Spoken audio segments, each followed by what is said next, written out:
being here. This is an awesome group. And I don't have to tell you about Rabbi Dr. Wendy Zierler, but I am going to say a few things. First from her bio. She is the Sigmund Falk Professor of Modern Jewish Literature and Feminist Studies at HUC-JIR, where she is head of the Hebrew department and teaches courses on modern Hebrew and American Jewish literatures, Holocaust literature, literature of the holidays, and real theology, REEL. We got to do your Movies and Midrash book a while back, in addition to courses dealing with gender and Judaism. Author of acclaimed books, co-editor of Proof Texts, a journal of Jewish literary history, and in 2021 completed her learning at the Advanced Kollel Executive Ordination track at Yeshivat Maharat. And tonight, hometown crowd, presenting on These Truths We Hold, Judaism in an Age of Truthiness, which you co-edited. And when I think about the truth and Torah that you bring to the world, I really think about the phrase Torat Chaim, a way of bringing a Torah on a weekly basis into our space of tefillah and community through the Shir Chadash Shel Yom, which you have taught and kind of held and carried us through these last 3 years of incredible challenge for humankind and the Jewish community and our community and you and your family. And through the lens of Hebrew literature grounded in our tradition, have shown us a living Torah by blending past, present, and future, and helped us situate ourselves in whatever the current moment of that day or week was and is. And you help our Bayit and community try to be the most truthful version of itself. We're still on the way. And you're a mentor and role model and teacher and friend to me, to everybody in this room, and to our Bayit, to your students, the world around. And it's a treat to get a chance to learn with you tonight.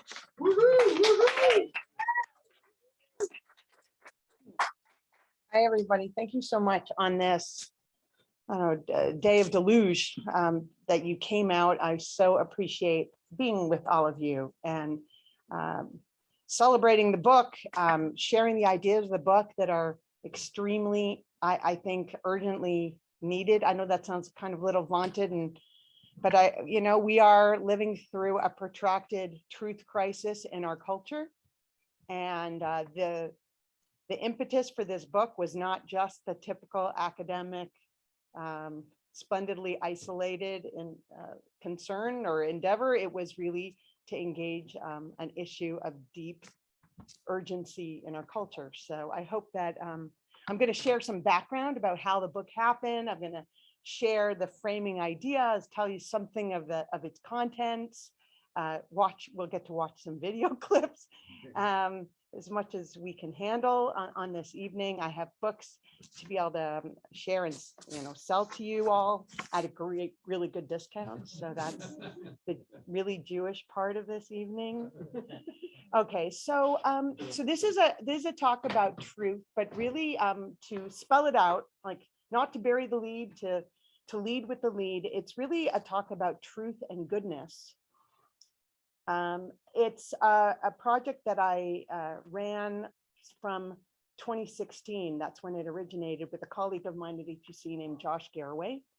We were tasked to choose a theme, the most pressing theme in contemporary Jewish life, to dedicate a several-day symposium to at HUC. It was going to be in 2018. And it became pretty clear in 2016, when we were tasked to do this, what that theme ought to be.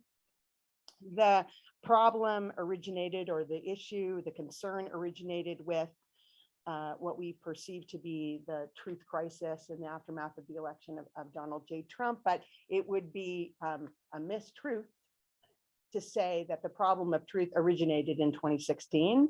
The quest for truth, the desire to understand what it might be and see it in this world, that's, a project that's been going on since the beginning of time. It's at the heart of philosophy and religious thought since, time immemorial. And even speaking personally, my interest in the subject of truth didn't begin with this book. It began actually with my previous book that from Stephen, you mentioned. The previous book was called Movies and Midrash, Popular Film and Jewish Religious Conversation. Wow. Yeah, it was on movies. And the subject of truth served as the first chapter in that book. Oh, we're bringing everyone in, so I'll take a moment to. Lisa. Let's see it. So I'm bringing up the previous book because it just happens to be that the very first chapter of that book was on truth. And even before that, the course that book was based on, which is called Real Theology, REEL, always led every single year since the year 2003 with a class on truth. And so it struck me that I actually needed to step back and give some background on that book and its methodology, because it would help give a good framing for this new book. So in the Movies and Midrash book, and this can be elucidated, it can be seen visually from the cover, we developed this methodology called inverted midrash. Inverted midrash, what do I mean by that? If one of the typical rabbinic methods in rabbinic midrash was to begin with the actual specific pasuk, the issue of Jewish textual concern, try and offer an exegesis of it, and then add on to that, augment it, make it more clear with the next move, which is to say, mashal lema hadavar domeh, a parable to what can it be likened, and then tell a universal story that will elucidate that interpretation. So that's the typical move in rabbinic midrash. We inverted that. Instead of beginning with the pasuk and going to the universal story, we began with the universal story. That is the movie, the cultural artifact out there that everybody was watching already, and treat that on its own. And then from that close analysis, that respect for the culture as it is, move into the issue of Jewish concern. And what I discovered actually in thinking about the truth book is that in many ways, the process was very similar. We were beginning with this crisis in the greater American culture with truth, and then saying, well, what is the way that we as Jews handle an issue of universal concern? We go and we consider that issue from the point of view of our own tradition. And we say, what can our tradition supply and answer, a remedy? Perhaps Judaism actually has something that can offer the world to repair the world in this time of great truth crisis. So I'm going to step back for a second and look at the first text, quote unquote, that we studied in the Real Theology class and the first chapter of my Movies and Midrash book, because as it turns out in the symposium that I helped organize at HUC on Judaism in an Age of Truthiness, and I promise you I will give you your definition of what truthiness is. I began with this very same film clip and explained how an analysis of this film clip sort of set up the problems, the set of problems that I had to address, or we all had together, this group of us had to address on truth. So we're going to watch this particular scene from the Truman Show. Hopefully the technological gods are with me. Good morning. Good morning. Good morning. Oh, and in case I don't see you, good afternoon, good evening, and good night. I think I recognize it. Yeah. Morning, Truman. Morning, Spencer. No, she won't hurt you. You do. Yeah, I know. It's just me. Come on, put it on. Yeah.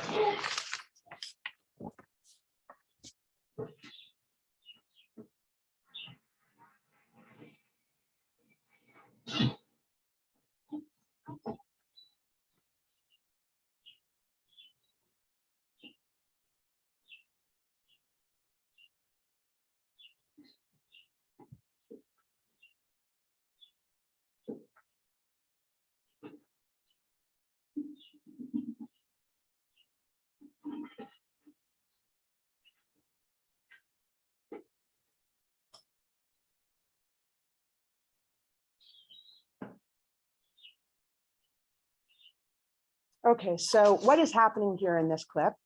We are being introduced to Truman Burbank. Okay, ironically named, but tellingly named. So He didn't look good. Jim Carrey. He looks pretty good. So He played God. his name is Truman, which of course is ironic insofar as everything about his life is a lie. It's a sham performance. He's been adopted by this TV studio, hence the last name Burbank. So his whole identity is a production of a Hollywood studio. And the plot of the film is to take Truman from his benighted state, right? His lied to state, and help him become a true man by turning on the light, right? What happens here is that a stage light from that invisible, normally invisible sound stage has fallen and punctured the illusion of his life. And by taking hold of that life, that is an impetus for Truman to go on this journey of discovery, like turning on a lamp of critical awareness. And by the logic of this, I mean, this really is one of those moments that propels Truman on his journey toward truth. By the logic of this, he will bit by bit put together the clues of his life, debunk all of the sham manifestations of his life. At the end of the film, you all may remember from those years ago when we saw it in like the late 90s, early 2000s, at the end of the movie, he goes on a sea voyage. They've made him have this water phobia. He goes on this sea voyage in a boat called the Santa Maria, so that he's a kind of neo-Renaissance man, Christopher Columbus, a voyage of discovery to the end of the soundstage, where he will ascend the stairway, not to heaven, like to that door where he can exit. And by the logic of all of this, he will be like a Renaissance early modern man, leaving the sham pseudo religion of his life, governed by the creator of a television show whose name is Christoph. So he's kind of like a Christ of, like a kind of God shaped after all of the assumed regular traits, received traits of what the Judeo-Christian God should look like, right? What do I mean by saying that he has all the traits of the Judeo-Christian God? He knows everything, supposedly, right? He's omniscient, he's omnipresent, he can see everything, he's everywhere, he can cue the sun, he can bring the rain, he's at turns paternal and kind, at other turns punitive and harsh, right? So all of these, the belief in this world as it is has to be shaken. Truman has to leave that world that's been conditioned by lies and emerge into truth. By that logic, all that he needs to do is exit the sound and light stage of religion. Like this modern notion that religion is the lie that's perpetrated against all of us. And if we just turn on the light of critical awareness, then we'll finally be free. Now, put aside the fact that after Truman leaves the soundstage, we have no idea what his life is going to look like. Right? The only thing that he knows how to do is live in this world. Also, forget the fact that the whole film is a world within a world. It's a film within a film. And so everything that we know about the story is conditioned by the world of symbols and signs and media, the media industrial complex of that world. So there really is no way for us, and we're audience members participating in that, there's no way for us to really properly leave that sound and light stage of the movie, because we are implicated in the movie. We're all part of that world of signs and symbols and the media industrial complex. And so we come away from this film with a serious set of challenges. Okay, on the one hand, this idea that truth involves a rejection of all the lies of religion. Well, as a religious person myself, as a teacher at a rabbinical school, someone interested in bringing deep thought and illumination to religiosity rather than debunking it out of existence. So that poses a problem for me. I have to find another way of conceptualizing truth. And so in the inverted Midrash method of that book, what I do is I pair a reading of The Truman Show with a reading of Sefer Yonah, which is also a Truman Show book. Why do I say that? Yonah ben Amittai, his name contains truth. Yonah is a character who struggles with his particular conception of truth. He thinks that God should be a God of immutable, unchanging truth. that if you've sinned and done something terrible, strict justice would dictate that you be punished for it. That God's truth should be unchanging and hover above, right? And so what Yonah has to come to learn is that in the world of religiosity, there is more than one conception of truth. I would argue that the reason why his name is Amitai, not Emet, Ben, is that he's coaxed into the direction that truth in Judaism, it's something that has to be conditioned and always has to travel and be accompanied by or qualified by other values such as chesed, such as goodness. In the realm of religious truth, there is a kind of malleability, multivocality, pluralism to it. So that's kind of how I imagine religiosity recuperating a strict Enlightenment version of truth, rather than there being one single truth that you turn the light on and escape all the other like dogmatic restrictions into some critical light. That a kind of postmodern pluralistic conception of truth involves multiple perspectives, shivim panim b'Torah. And that's how I always looked at things. I always thought, okay, now that is my answer. That's how I can live in the world as a religious person with truth. But then I'm in 2016 and I see a truth crisis that's operating on more than one level. First, I want to believe that there is something known as truth, that certain kinds of truths that aren't unchanging, right? 2 + 2 = 4. There's certain kinds of scientific truth that through critical appraisal and empirical investigation, we can kind of get to some consensus on them. That's on the world of scientific truth, the modern science. And on the other hand, this idea of shivim panim laTorah, what we were finding in 2016 and continue to see is that empirical facts are being threatened by those who reject science and expertise and insist on the realm of alternative facts.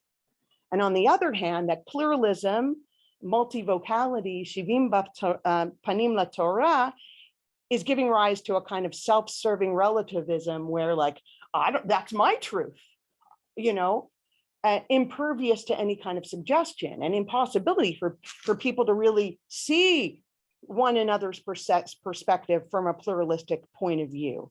I was someone who came from the world of feminism and postmodernism, where you shouldn't talk about capital T truth, only little truths, not master narratives, but small narratives, mistress narrative. And all of that, all of these ideas that I cared about were easily being harnessed. I could see it. Were being used in cynical ways in the form of spin and relativism and a kind of nihilistic pursuit of what's best for me. Just push the narrative that's best for me. And so all of that kind of double truth crisis, both on the level of science and empiricism and in the realm of pluralism, all of this pushed us to think, okay, this is not just a problem on the right, this is a problem on the left too. This is a problem of ideas in general.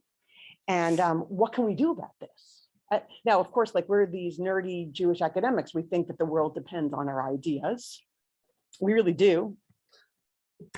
Maybe. So our idea was, let's bring together the best minds, the leading Bible scholars, rabbinic scholars, theologians, liturgists, philosophers, scientists, journalists, artists, all these people together and have them talk about truth from their particular disciplinary perspective. And if we do that, if we bring together all of these great minds, and you'll see the kinds of people that we have represented in the book, that will come out of this, like we'll solve it. We'll achieve this clarity. We will bring the remedy to the world. Okay, sorry, I have to get past this. Good morning again. Yeah, sometimes that happens.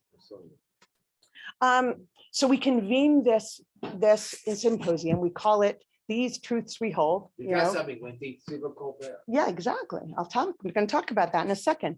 So we decide, we'll call it These Truths We Hold, recognizing the American, constitutional origin, Judaism in an age of truthiness. Reb Stephen's been waiting all this time for me to talk about what truthiness is. You should know that this is not our word, going to bring geula to the world. And especially since Ramey Smith was worked for Stephen Colbert. So it's even a Maharat kind of geula to mention Stephen Colbert.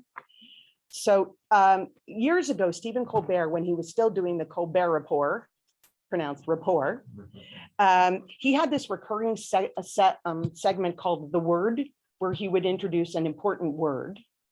And one of these important words was truthiness. It actually became the Webster's Word of the Year in 2006. So this is well before the book that we were, our sense that this was a crisis.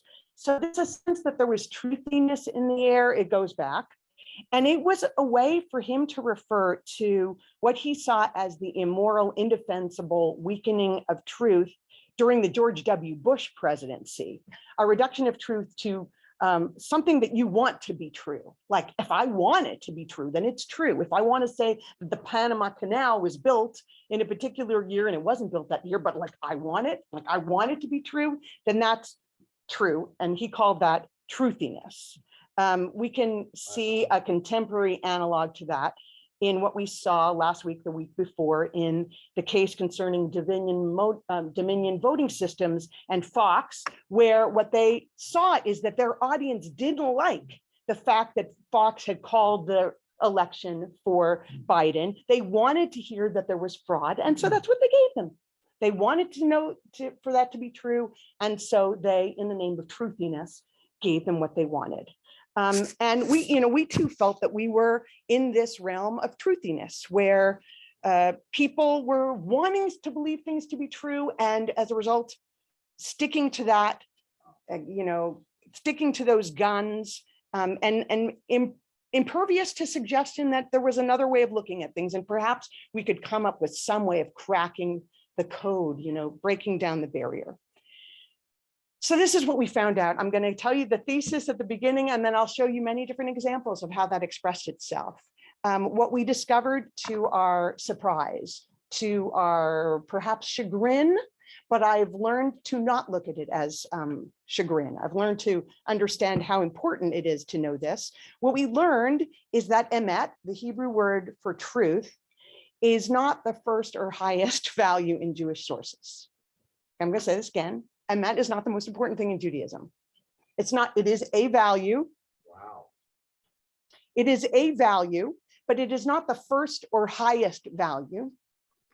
That, in fact, in many of our classical sources, and more modern sources too, there is a willingness to play fast and loose with the truth, but not because of a lack of ethics, not because of nihilism, not because of anything goes, but rather because of the importance of other moral values. So in the welter of important things, and that is one to be pursued, it's actually a value associated with God in heaven, but if pitted against other goals, namely goodness or peace, that on occasion, goodness or peace will win out.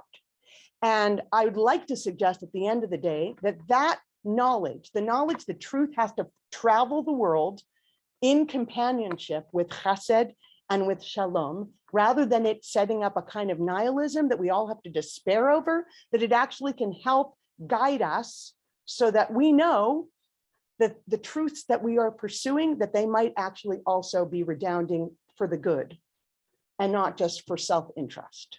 So let me give you some examples from the chapters in the book and so forth.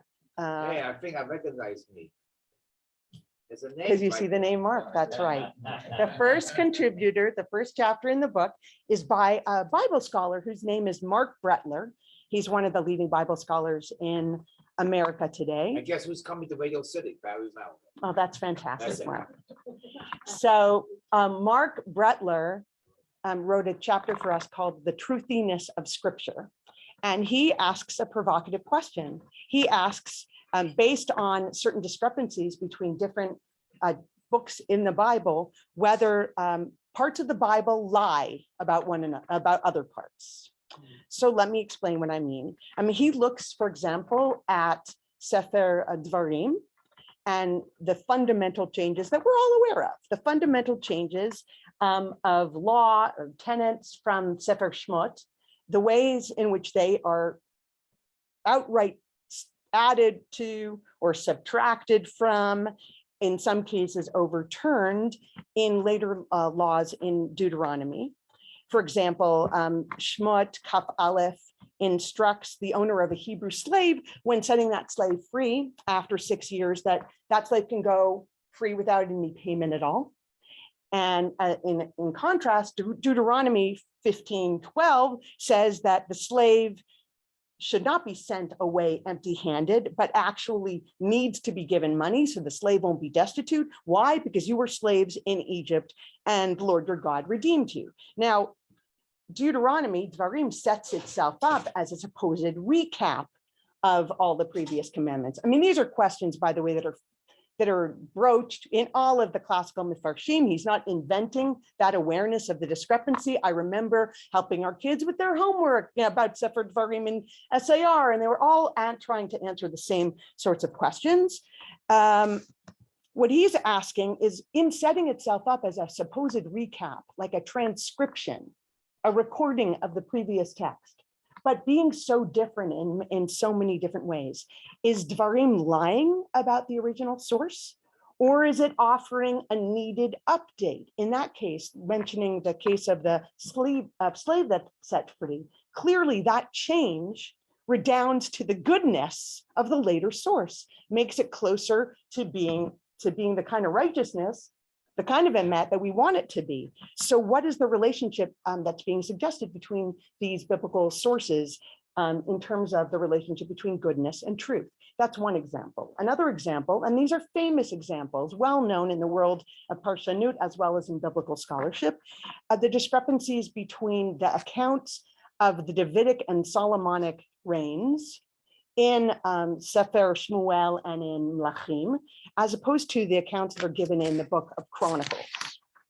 In Divrei Hayamim, for example, there's absolutely no evidence whatsoever that David ever sinned. No whiff of that whole episode with Bathsheba and Uriah, those cardinal sins that David committed. Similarly, any whiff of sin around Shlomo, excised, cleaned up. So what does that mean about this post-exilic chronicler? Does it mean that he's writing fake news? Does it mean that he is offering an untrue, a lying account of the Davidic or the Solomonic dynasties? Or can we look at it differently, that in being a post-exilic writer, writing to a newly returned group of Jews in the land of Israel after the exile, is he, by offering this sunnier, happier, shined up, buffed version of David and Shlomo, offering a kind of hope and moral instruction that we are not suffering from such a legacy of moral turpitude that we have no chance to make it in the future? So does that make the chronicler a liar, or does it make him a good moral instructor or an instructor in goodness? Okay, so that's an example from Mark Bretler's chapter on Tanakh. Then in the chapter that Christine Hayes, who is a professor of Talmud at Yale, wrote for us on truth, goodness, and the rabbis, she similarly talked about the idea that while Greek culture upheld a notion of truth as this heavenly, unchanging, immutable concept, the rabbis had a completely different conception of truth. They upheld the idea of multiple truths that can be drawn upon selectively depending on the context in order to achieve some good. So for example, in the Mishnah and Rosh Hashanah, Rabban Gamliel is willing to accept testimony on the new month that absolutely contravenes astronomical reality. So it goes against empirical truth for the sake of being able to have a functioning rabbinic authority on this earth.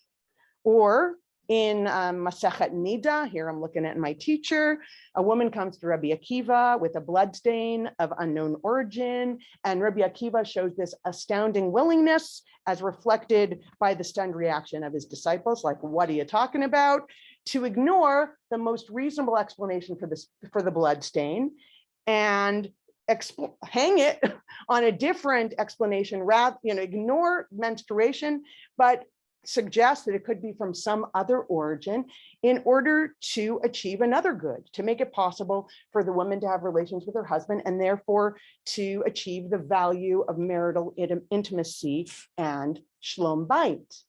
In that case, that value of peace takes precedence over empirical truth, goodness, peace over truth. Similarly, in her discussion of the very famous passage from the Gemara in Eruvin 13b, where we find out, of course, this is familiar territory for most of us, that Beit Shammai and Beit Hillel had been involved in a disputation forever, disagreed about everything, but in most cases, very, very few exceptions, the halakha goes in accordance with Beit Hillel. Why? Was it because they had some access to truth that the other guys didn't? Was it because they were smarter than the other guys? No, it's the halakha, it says in the Gemara, it's in accordance with Beit Hillel, not because of that measure of empirical or sort of immutable truth, but because they were agreeable and forbearing. They were decent guys.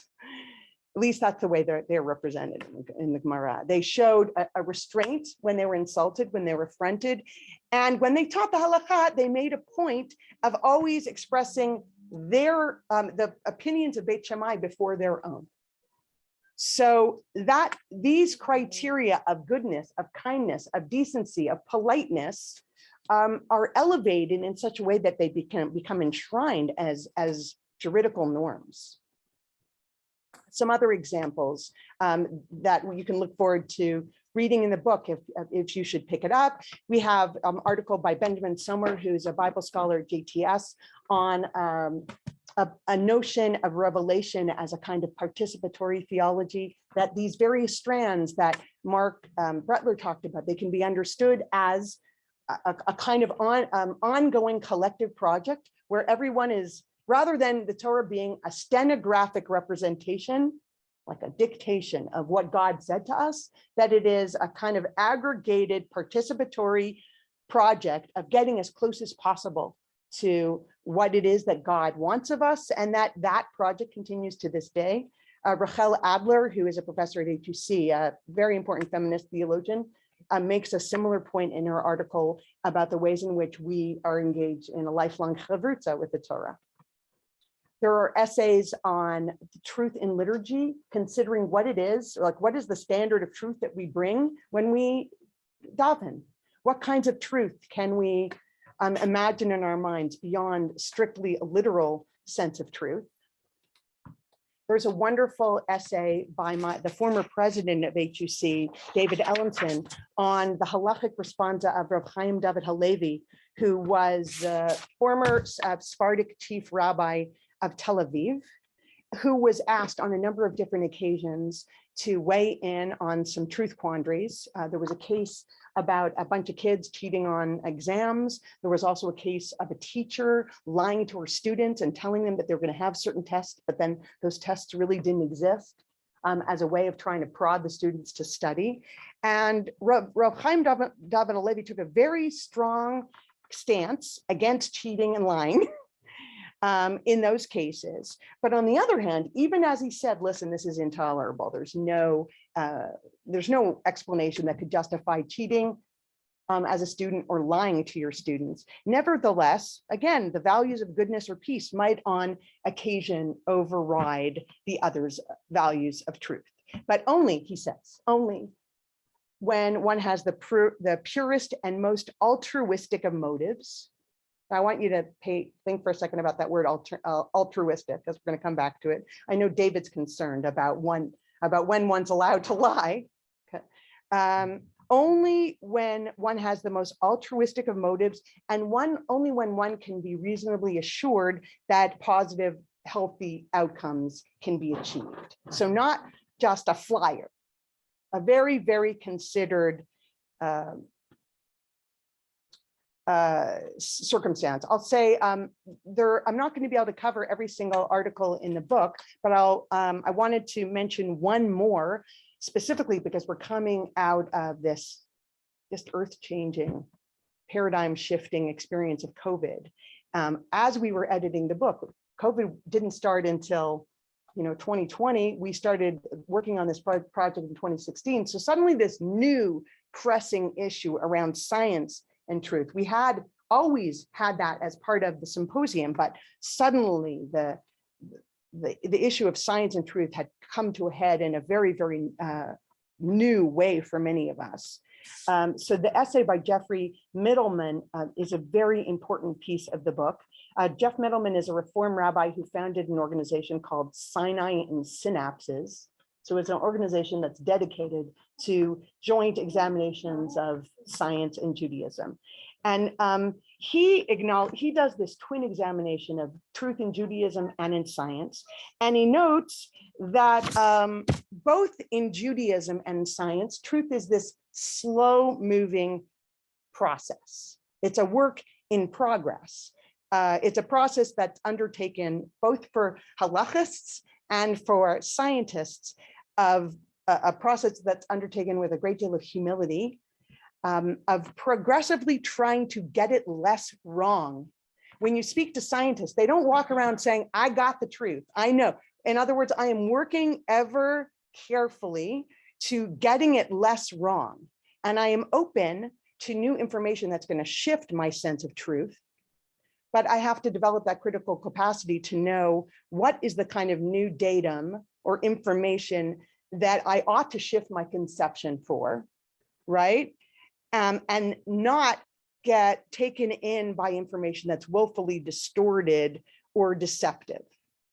And once again, in that case, you fall down on this need, not just for truth, but for honesty and for trust and for goodness. There's no way really, even in the world of science, to nail down the truth without those other values traveling with you, being a constant companion for you.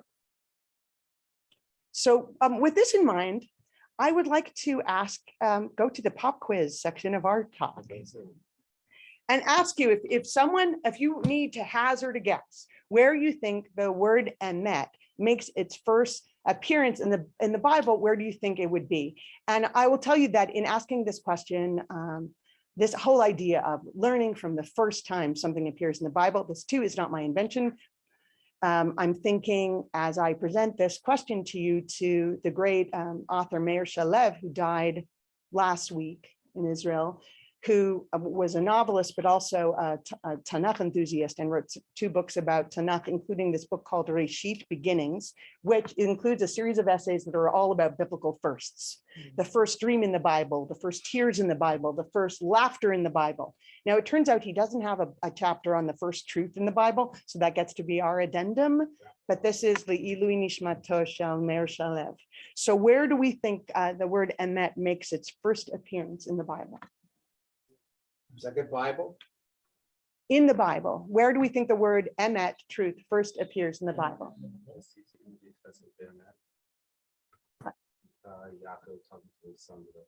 Later. That's later. was It's on not the TV? first. No, we're talking about in the Bible. No, it's not in the beginning. Abraham. Any ideas? Jewish BC? Hold on, let me tell you.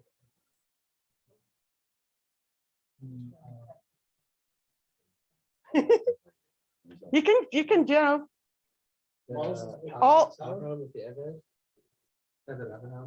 Thank you. Yes. Also, I said Abraham. So the rabbi gets it. So the very first time the word emet appears in Tanakh is in Genesis 24, where Eved Avraham, whom we know for elsewhere, let's assume some unity to the Torah for a moment beyond our sophistication about strains. So Eved Avraham, previously known as Eliezer, is sent on this impossible journey to Haran to find a wife for his son Isaac.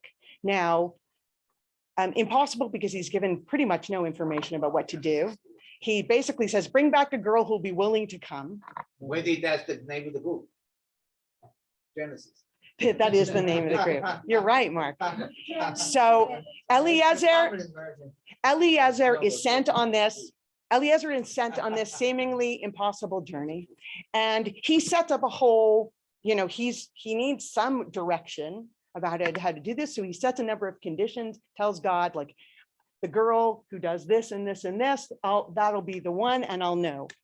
And when it all works out the way he wants it to work out, he says, Baruch Adonai Elohei Adonai Avraham asher lo azab chasdo ve'amito me'im Adoni. Thank you, God, for not forsaking your chesed and your emet. And what I like to learn from this, first of all, I think it's fair to say that the word emet here in this case is really not the kind of emet we think of when we think about empirical truth. It's something closer to its shorash, which is aleph mem nun, which is, so when we say amen, we are basically affirming, assenting to what we believe in. We're showing a steadfast kind of emunah, a steadfast trust in certain propositions and traits. Here, chesed and emet might even be seen as kind of two sides of the same coin.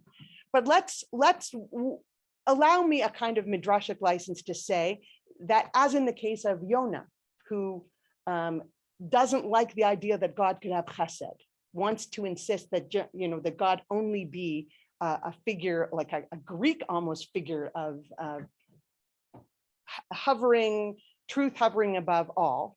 That in this case, Eliezer is invoking a divine truth that has to go hand in hand with a kind of goodness and compassion. And what I'll add to this is the whole issue of altruism that was raised before, which is to say, Eliezer has nothing personally to gain from any of this other than to do a good job for someone else. And that someone else, he's not the person who's going to be the main beneficiary of the success of this venture. Once upon a time, before there was an Isaac, he was the person who stood to gain from the whole project, right? Because Abraham says, my yoresh is ben meshech beiti demesek Eliezer. Now, he's got nothing to gain monetarily. It's just like the steadfastness and goodness and trustworthiness of a servant, of someone who is a traveling life partner. And that seems to be what is rewarded in our sources. Along these lines, a number of the articles in our book referred repeatedly to a number of the same observations, right? This idea of the importance of goodness as a companion of truth. That and many of them refer, they refer to the fact that emet, the source is aleph mem nun, and then they refer to this chapter from Psalms, where you see very conspicuously this kind of aggregation of values, where emet figures, but emet is not allowed to travel alone, or in certain respects is pitted against other values. I want to share with you a discussion that is treated in a number of the chapters of our book that brings to life, that tries to perform an exegesis on that verse from Psalms. So what you saw in the previous, on this slide, is chesed and emet are meeting, they're meeting one another. And then tzedek and shalom, in the parallelism of the Bible, are nashaku, are kissing. Now, what's another way in which we can understand the word nashak? From the word neshek. So tzedek and shalom might be loving one another, or tzedek and shalom might be at loggerheads with one another. And then there's this other verse, emet me'eretz titzmach, that truth springs from the earth. And in this midrash from Genesis Rabbi, which is brought to explain the background to the creation of humankind, we see that these verses coming to life, being, I'm thinking of my daughter Shara, turned into a play, where each one of these values and attributes becomes a character in the play that has lines and counter lines and so on and so forth. So, and this is a midrash brought in the name of Rabbi Shimon, that when God wanted to create humankind, the angels got all a whir about it with opinions about whether this is something that actually should happen. There were those, the angels created their sects, their warring team, their warring parties, and there were those who said that human beings should be created, and those who said human beings shouldn't be created. So, and then these team become personified, they get named by the different values. Kindness, and as a way of explaining these verses, like that kindness and truth meet, right? That so-and-so kiss. So kindness says, you know, human beings should definitely be created, because of course we all know that human beings are going to do acts of kindness. The counterpoint, Emet, says, no, no, no, no, no. Human beings shouldn't be created because they're only going to lie. Peace saying, justice saying human beings should be created because they're going to pursue justice. Shalom, peace saying, no, human beings shouldn't be created because they're going to create quarrels. So what does God do as like kind of the divine judge, the divine arbiter of this argument? God decides, you know what I'm going to do? I'm going to throw Emet down to the ground. I'm going to take Emet out of the equation, and then we can settle some of these tatot, these quarrels. And the angels say, how can you do that? How can you possibly throw truth down to the ground? And oh, by the way, the proof texts for God, how do we know that God threw truth down to the ground? The proof text is brought from Sefer Daniel. Does anyone have any idea what the context is in Sefer Daniel when I'm looking for sorry? So the craziness of that proof text, of this idea that God threw truth to the ground, is that is used to describe the situation that befalls the people of Israel when Antiochus defiles the temple. So in the Baalei HaMidrash, imagine God, in a sense, performing Antiochus's act.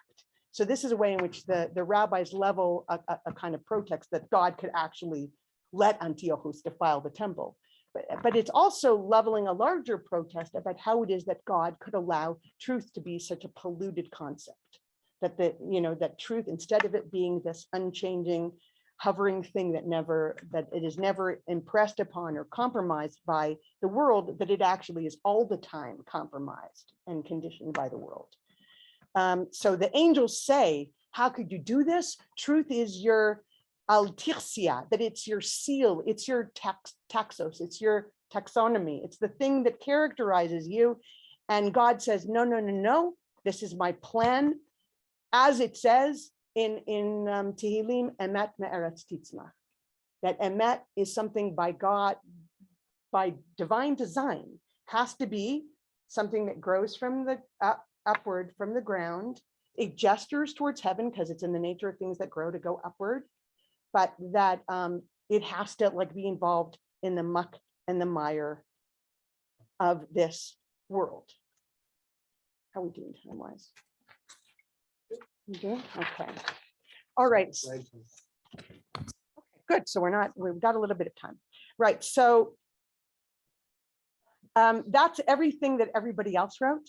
And now I'm going to share just a few minutes on the chapters that I wrote, and we get to go back to the TV fun stuff.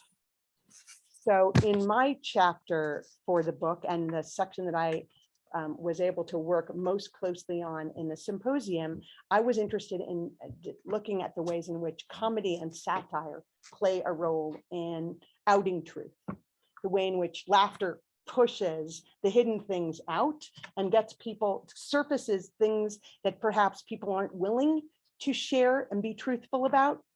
I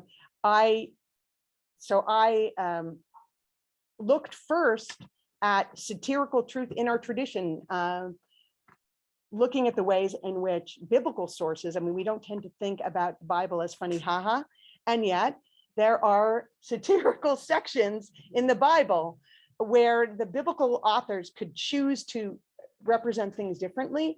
And yet for those who were alive and sensitive to that possibility, where they give us an opportunity to maybe think of things from a satirical perspective. So for example, I commend you to consider this next time you read the story of the Egel HaZahav, and whether or not one can consider the role of Aharon in that story as somewhat comical. Right? The people gave miscellaneous gold to me. I threw it into the fire and out came this calf. You know, it's amazing what can happen. I'm not, you know. So this Bible scholar, David Marcus, argues that one way of looking at the story of Aaron and the Egel Zahav is a kind of comic satire. The fact that Aaron refused to accept personal responsibility for his actions also makes clear, and the narrators are urging us, you know, perhaps to surface that idea. I brought the writers of the television show, current Israeli satire show Hayudim Ba'im from Israel. Their names are Asaf Beiser and Natalie Marcus, to talk about the ways in which they have helped bring truth to the fore, truth relating to our textual tradition through a kind of skit satire show. How many of you have seen Hayudim Ba'im? Okay, so I consider it to be very holy. In our family, this is holy Torah, and in my teaching, I use it all the time. In my discussions with Asaf and Natalie, we talked about all the ways in which their very irreverent humor, which some people might think like goes beyond the line, nevertheless, I think it's important for us to be able to take it, that it plays a very serious role in allowing us to hold up a lamp of critical light on our tradition. It's very positively invested in the whole Jewish textual religious past. So if it didn't care, it could sidestep it, but it actually chooses to talk about these important issues of truth through our Jewish textual past. It is invested in this idea that we need to examine ourselves and not just look at everybody else and find their foibles. And they said to our audience, if one doesn't satirize oneself and, you know, speak these difficult truths, then one becomes a bully. And we can see how cultures can become bullyish cultures out of a lack of ability to laugh and satirize themselves. The important thing about this show is that it actually targets conservatives and liberals alike, and we'll see this in the clips that I want to show you. And that it really aims to reveal what's good and true, and not just to mock, not to laugh and poke fun for its own sake, but to try and bring these, I think, an attitude of decency and goodness to the venture. So we're going to watch 2 clips, and we can talk about how they serve the cause of truth and goodness. ויהי בימי אחשוורוש, איש יהודי היה בשושן הבירה, ושמו מרדכי. ויהי אומנת אסתר בת דודו, והנערה יפת תואר וטובת מראה. יש! אסתר! אסתר! תן לי דודי. אסתר, מצאתי פתרון לבעיה שלנו. נכון שאחשוורוש רוצה להשמיד אותנו. נכון. ונכון שאחשוורוש לא כל כך מרוצה מבשתי בזמן האחרון. נו. אז ככה, את הולכת לארמון, עושה לאחשוורוש קצת חנדלה, קצת פוצי מוצי, והופ, אחשוורוש לא רוצה להשמיד אותנו. אוקיי, אחלה רעיון, אבל זה לא נראה לך קצת בעייתי לשלוח אותי לאחשוורוש? זה קצת עושה אותי...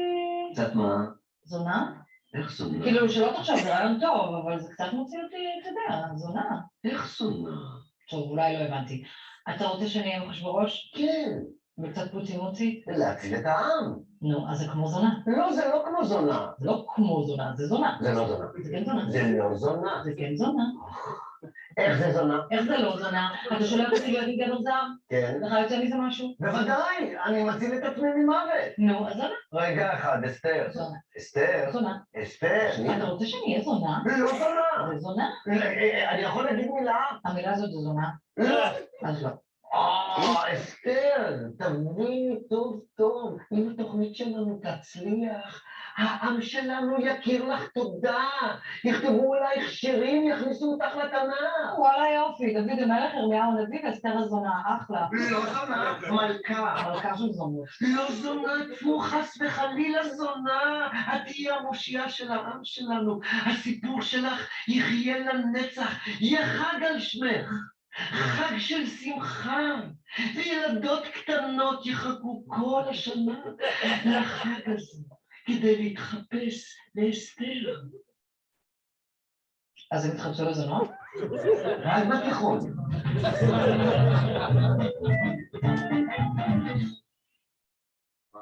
Okay. All right. So let's talk about this skit as a search for truth, as a way of outing truths that in our typically canonized representation of the story that we may cover over and obscure. This is where I'm inviting you to contribute. What new truths do we discover from this skit? There was two people, one man and one woman. There- What year that was?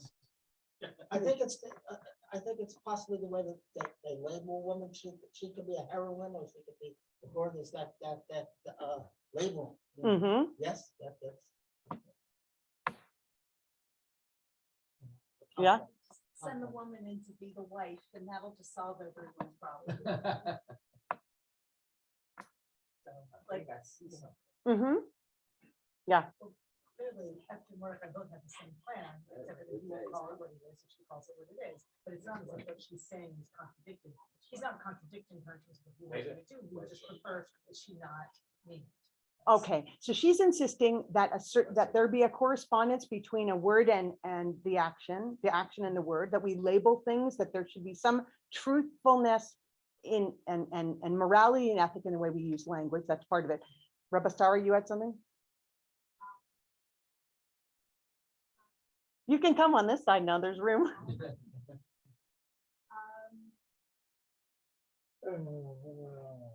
Okay, I saw your hand. So, I mean, part of what this is that it dares to unseat Mordecai from his purported righteousness. You know, he's the undisputed, at least most of the time mentioned as the hero of the story. And yet there's another side to this plan that is a little sketchy. That was that your hand? No. So it continued.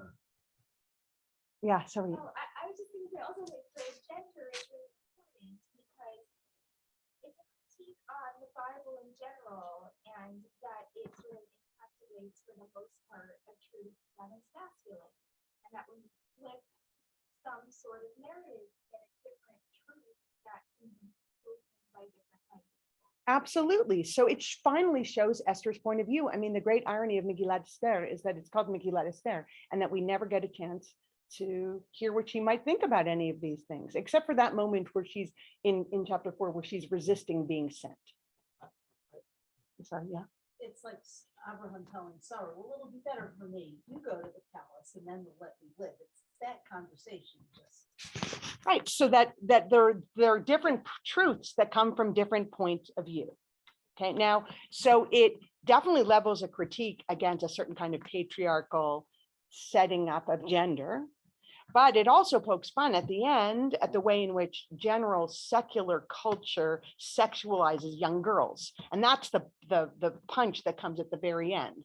So if part of the problem is the way in which the reigning culture sexualizes the heroine of the story, but then the other part is the way in which in everyday life in secular culture, girls at very young ages, like from adolescence to high school, think that they, in order to be attractive, that they have to they have to dress like whores. And so in that sense, it's targeting left and right alike. One more clip, is that okay? Okay, so this is perhaps the most heretical skit in the entire series. I hope, I mean, do I have to like a trigger alert? This is hilarious. It's a little tough. The skit, those of you who know popular culture will know that it's a satire in this song, the Ting Tings song, That's Not My Name. And it is, a grossly irreverent, but extremely important consideration of the way in which we address God. We can talk about it in a second.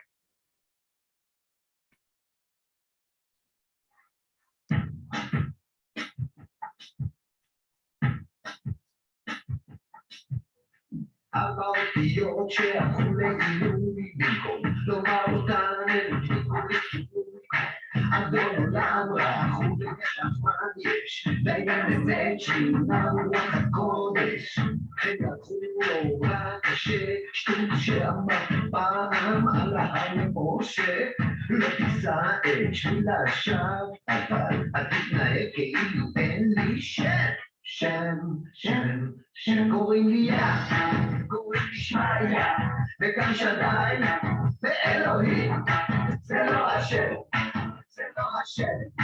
כן יש לי שם, הוא לא השם, קוראים לי אבא, קוראים לי קבא, או אדוני וגם אדושם, זה לא השם, כן יש לי שם, הוא לא השם. היום זה בכלל כתוב על ישות אלוהית ולא מכון, והים של העליונות עושה לי אנטי, ואלוהי צעות סתמי לי אנטי. היה נחמד אם הייתי מחתר בתור סוכן מוסד, אז לא נוסעים אותו לשווא, אבל למען עצמי אולי תאמרו את שם קוראים לי צור, קוראים לי אלוהים, עולה קומה, זה לא השם, אין יש לי שם, הוא לא השם. וזה ברור שאני השם, אך יש לי שם, יש לי שם, הוא לא השם, יש לי שם. אולי תקראו לי יהו.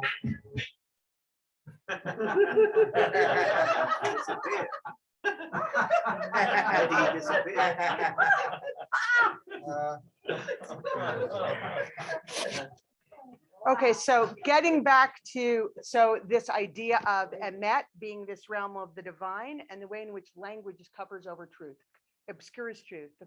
We began with the Truman Show and this idea that no matter how hard you try, you actually can't exit. In our pursuit of truth, we're always using language. And on some level, we're conditioned by all the metaphors and the garments that come with language. So with all of the laughs and the temerity, the chutzpah of this skit, like super chutzpah of this skit, there's some serious discussion about what it means to talk theologically. If one thinks about the midrash that I shared with you, where you have the creation of the world, God, and these groups of angels that include personifications of chesed, emet, shalom, right?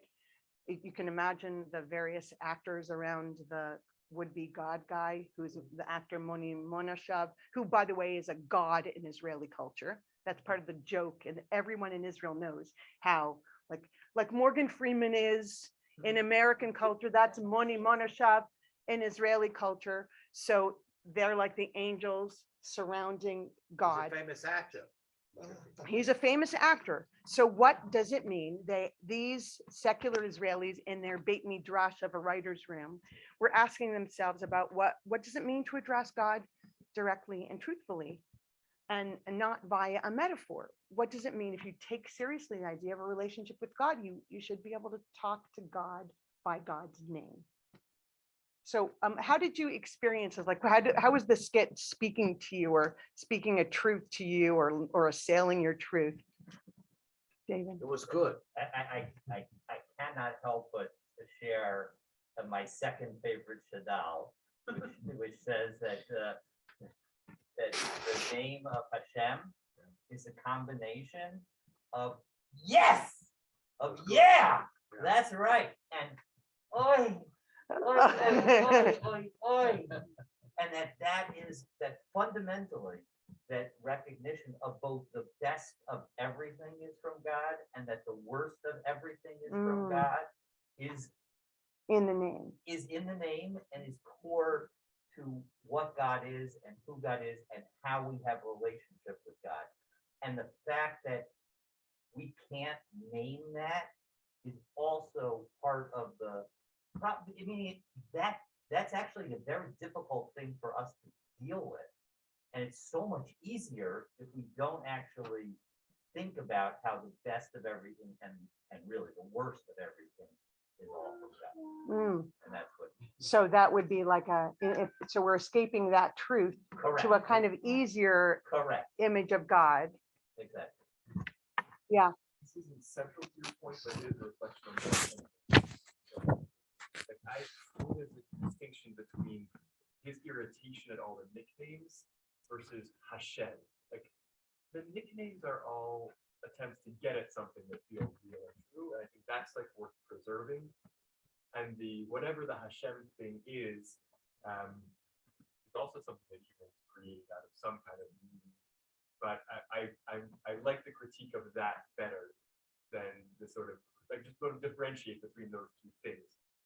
But even though they're all part of the inability to go directly to the direct naming, I think it's also it resonates with me a lot because of the kind of halachic, hashkafic debate about how often to say even not Yud Hey Vav Hey, but even Adonai, like in davening, if we're repeating something, can you only say it once? Or can you say it each time? It's Mirot. And I think it's part of that overall, is it pious to not say God's name, or is it pious to say God's name in its various forms? Yeah.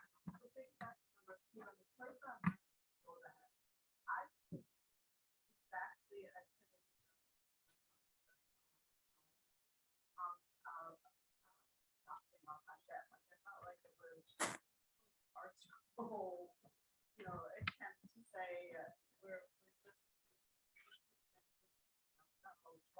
from God by taking up all of these names that we're sharing. That we could take directly from the Bible, something that's more that like even more.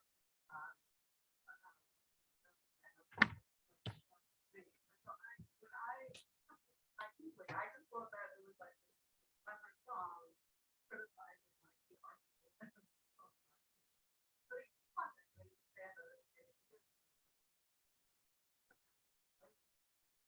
But in some respects, it is very naively and deeply religious. So if you take seriously the idea that one can have a personal relationship with God, we, generally speaking, with the people that we love, we may assign them nicknames and pet names and love names, but we do use their name.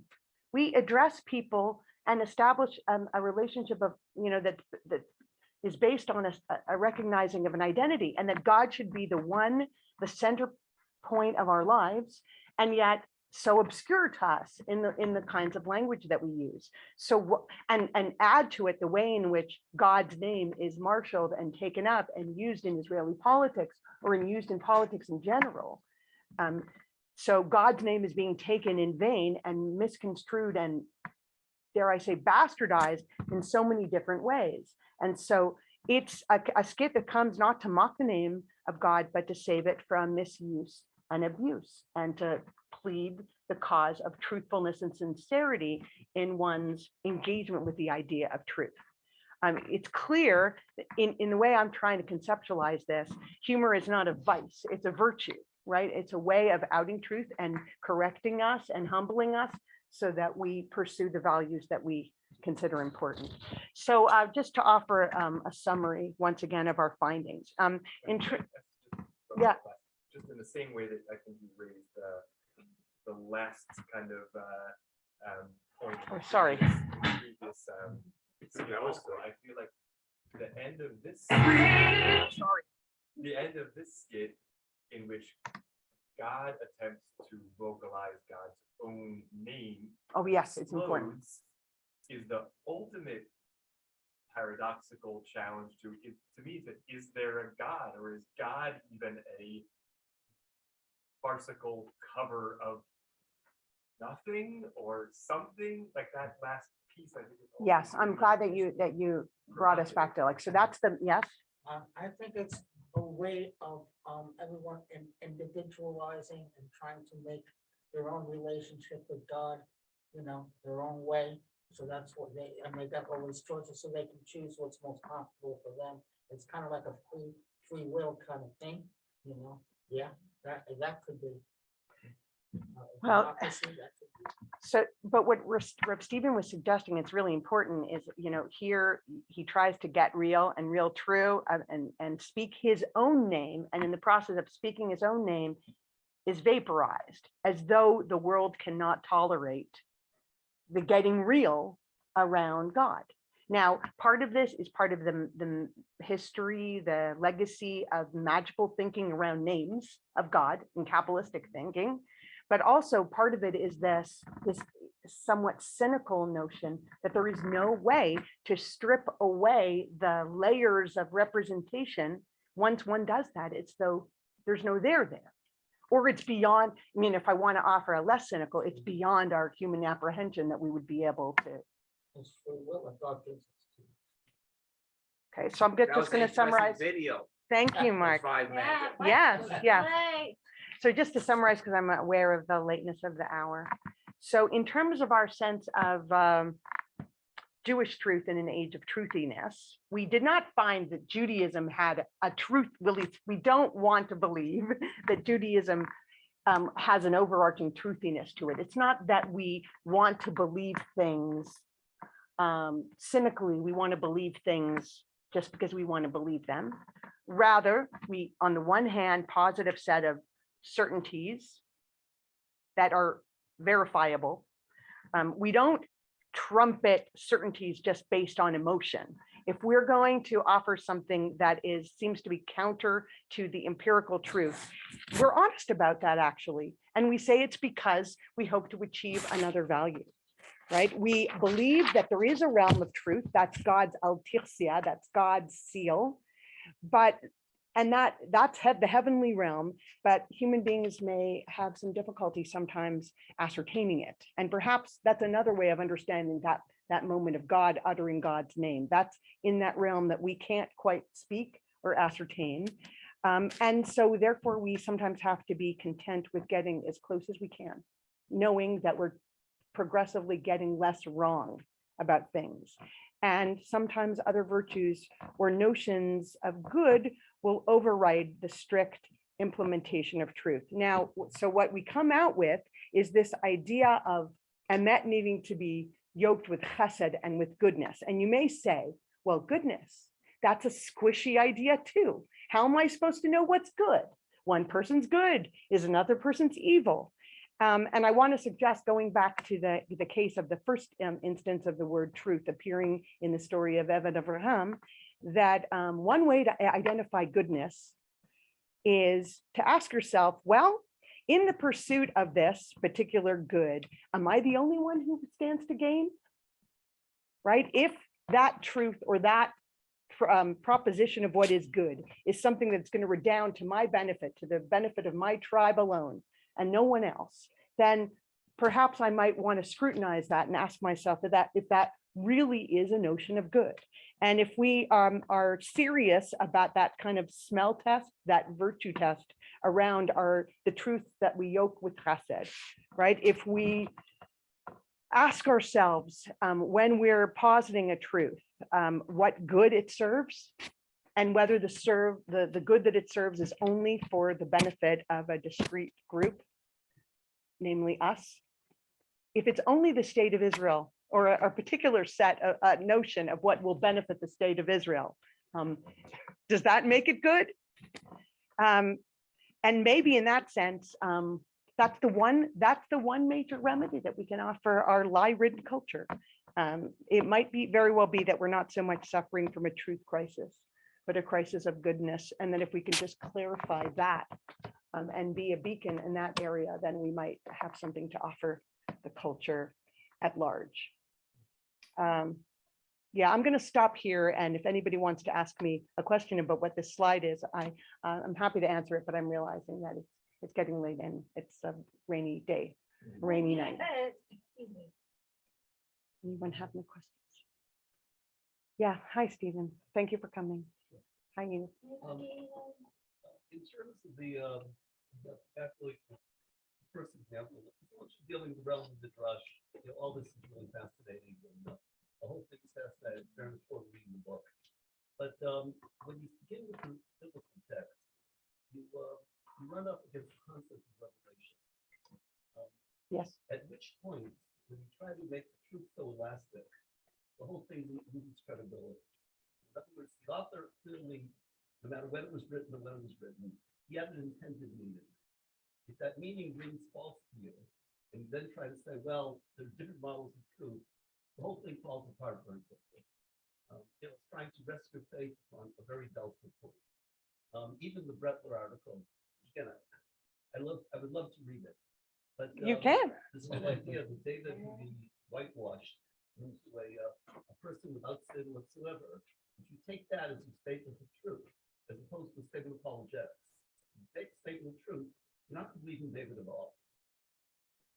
So that is certainly not the way in which Mark Brettler proposes it. I mean, he lays out these issues and presents both sides of the story, how one could interpret it, whether on the one hand, you can interpret it as though the chronicler is lying outright about David and needs to be called out on that. And he leans on the writings of Jonathan Kluwans, who is a professor at, Becky Hirschfield's brother, and the professor at Boston University, I think, who says outright that these sources, that Deuteronomy and Chronicles, they are a forgery, that they're lying about their original source.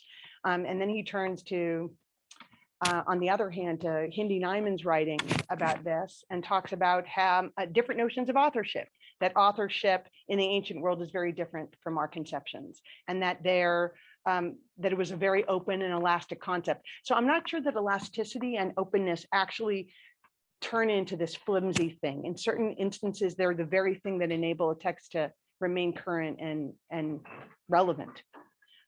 Because if you want it to continue to work for you, then you have to maybe resort to a different conception of what it is.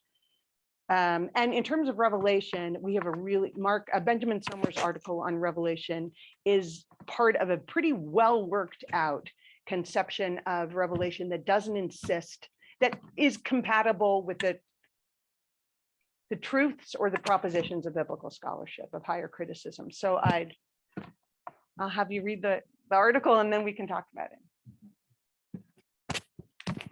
Okay. Yeah. It's a summary a lot. A summary that excises really important details, right? So for example, I mean, the chronicler is not entirely the chronicler sets a model that's then taken up by the rabbis, where they too say, anyone who says that David chata eno ela toeh, right? Anyone who says that David sinned is making a grave mistake or is erring. Now, how could you not say that David sinned? David himself said, I sinned, chatati. It would seem to be an outright lie to read the text any other way. And in that sense, the rabbis seem to be lying about David. And yet what they are doing is offering a kind of reworking for the sake of a desperate, that argument is brought in the name of Rabbi Yehuda Nasi, who is himself a descendant of David. And one could see how he might have an investment in his progenitor not being a rank, lying, cheating, Murderer. Right. And he might have an investment in trying to maintain some sort of notion of a Davidic dynasty that is not forever wallowing in moral turpitude. Yeah, David, you. Especially given this passage parsha of Kedoshim, that's a word that you haven't used. And I at least want to suggest that at least one interpretation, unfortunately, I can't remember which commentary suggested, but one interpretation of kadosh is to say that it means selflessness. And then when we say kadosh Hashem, that Hashem is the most selfless, that there's nothing that Hashem can do for Hashem self. And so if we bring holiness to Emet, that touches on the way you ended, which is that, if we want to find a truthiness and truth that can actually have some meaning, it's, are we truly being selfless in our pursuit of that truth? So in other words, We have to and- take away our own selfish desire for truth in order to be able to apprehend God's holiness. Am I understanding you Well, properly? We have to take away our own self, desire for truth in order to find the truth. Meaning, if we are focused on what it is that we wish were true and what we hope were true, we're never going to get to the truth. But if we actually take that away and take away that self and make it selfless as opposed to selfish, then we have an opportunity to potentially find. Okay, so in that sense, I think you and I are in accordance. Yes, What I would say is that I in this way, I don't even need to pursue truth. I can say that that whole realm of God is going to actually have to be forever a little bit out of my reach. I'm going to keep on pursuing it a little bit out of my reach. And if I can just focus on being good in the meantime, I can take care of the things that are within my reach. Interesting. At the risk of ending the conversation, but making sure folks who need to go can go. I want to just thank Wendy for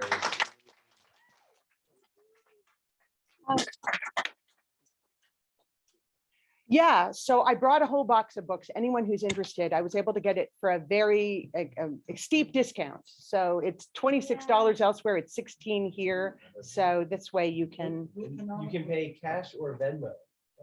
We can only have a partial truth, like a lot of things, because we're on a moral level and God's on our immoral level. That- So that's- that's where,